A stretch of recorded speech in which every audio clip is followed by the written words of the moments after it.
Ever bitten down on something, Yeah. and felt like this sharp shooting pain in your gums? Oh, yeah.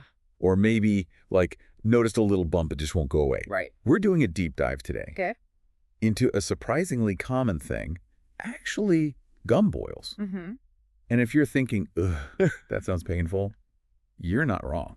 Painful, yeah, but also incredibly common. Really? Believe it or not, like about 30% of people experience periodontal abscesses. That's a type of gum boil. Wow, so that's almost 1 in 3 people Yeah. dealing with this. See, this is why I love these deep dives. You think you've got a handle on things, and bam, a statistic like that hits you.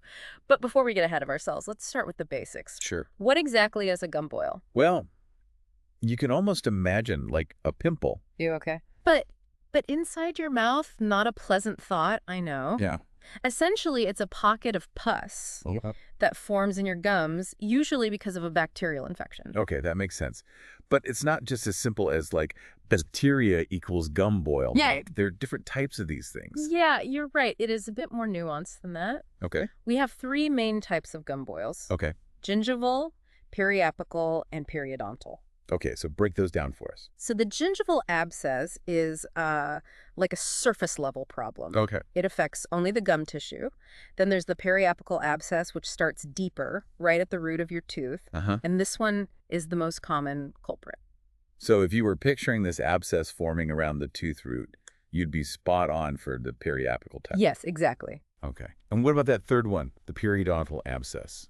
That one's a bit of a trickster. Oh. Even though it's called a gum infection, it actually forms alongside the tooth root, not just in the gums themselves. So it's like the periapical abscess's sneaky cousin. Exactly. Okay.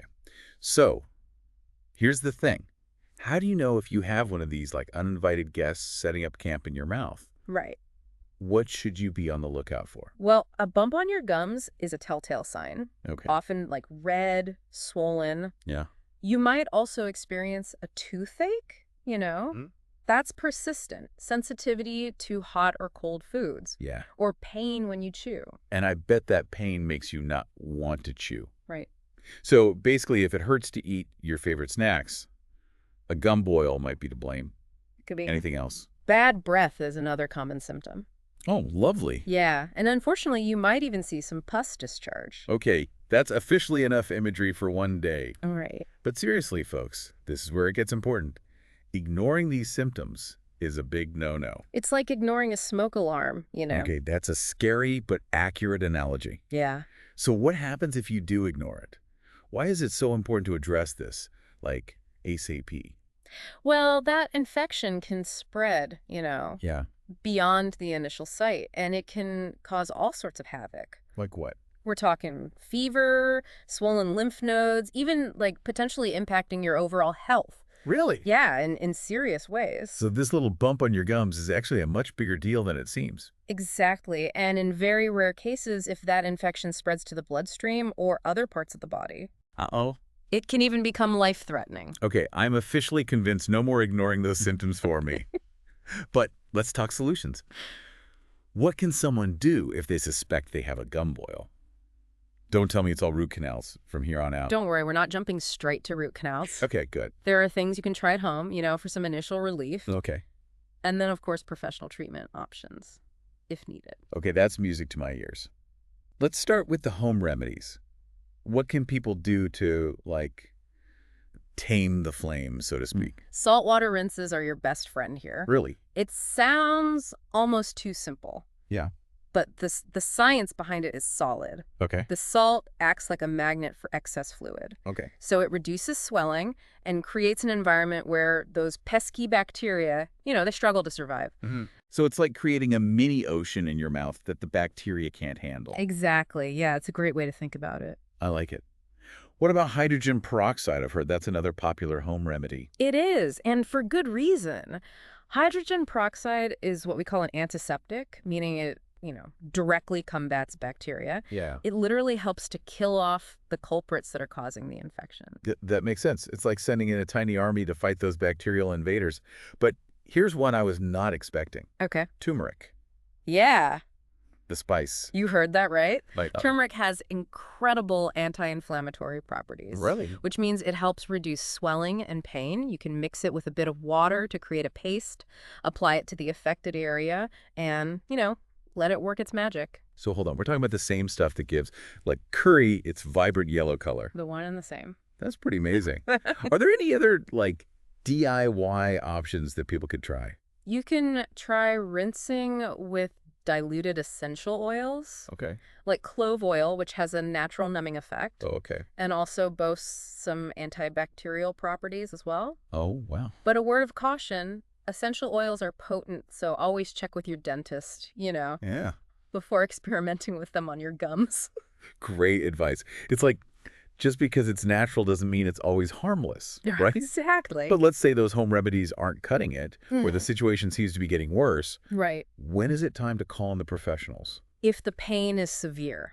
If you have a fever, if the swelling spreads, or if the gum boil doesn't improve after a couple of days of home care, it's time to pick up the phone and schedule a visit with your dentist. Makes sense. So walk us through that visit. What can you expect when you see a dentist for a gum boil? What exactly do they do about it? So let's say you're sitting in that dentist chair, probably a bit nervous, right? What happens next? What's the game plan for tackling this gum boil?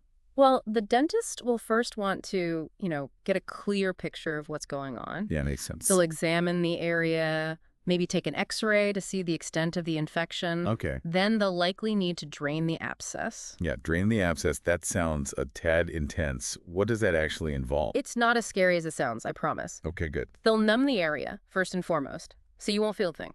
That's good. And then they make a tiny incision in the gum boil to release the pus. I'm guessing that's where the drainage part comes in. Precisely. And don't worry, they'll thoroughly clean the area afterwards to prevent, the infection from spreading. In some cases, they might also prescribe antibiotics to, completely wipe out the bacteria. Antibiotics have big guns, so that takes care of the immediate infection. But what about the root cause? Sometimes a gum boil is a sign of a bigger problem, right? You're right. It's not always a simple fix if the infection has reached the pulp of your tooth. The pulp. Yeah, which is that innermost part. Okay. Containing the nerves and blood vessels, a root canal might be necessary. Okay. Here it is, the dreaded root canal. I know people get nervous about those, but they're really not as bad as they used to be, right? You're absolutely right. Technology has come a long way, and root canals are much more comfortable, much more efficient these days. Okay, good.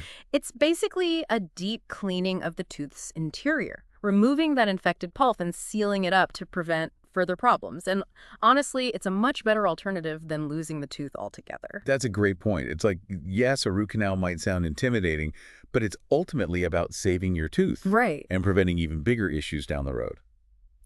So let's shift gears a bit and talk prevention. What can our listeners do to avoid ever having to face a gum boil in the first place?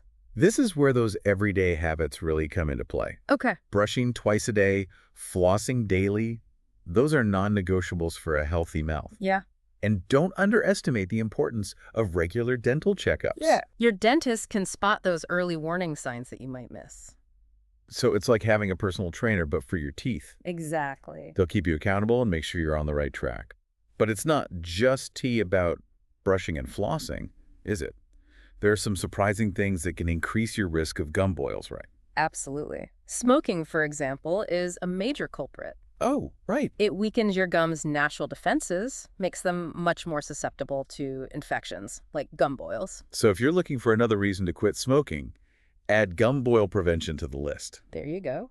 And there's another connection that might surprise people. Diabetes? That's right.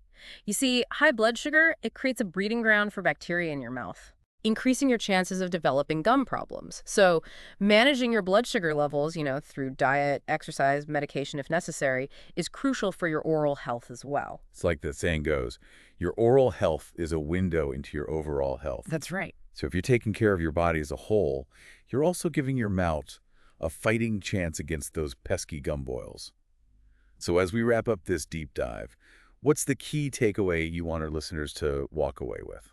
Gum boils are common, but they're not something you have to just live with. Yeah, that's right. By understanding the causes, the symptoms, and the treatment options, you can take control of your oral health and prevent those painful bumps from, hijacking your life. I love that. Knowledge is power. And now our listeners have the knowledge to make informed decisions about their oral health. We've covered a lot of ground today, from the different types of gum boils to the surprising connection with diabetes. We even touched on the dreaded root canal, which, as it turns out, isn't as scary as it sounds.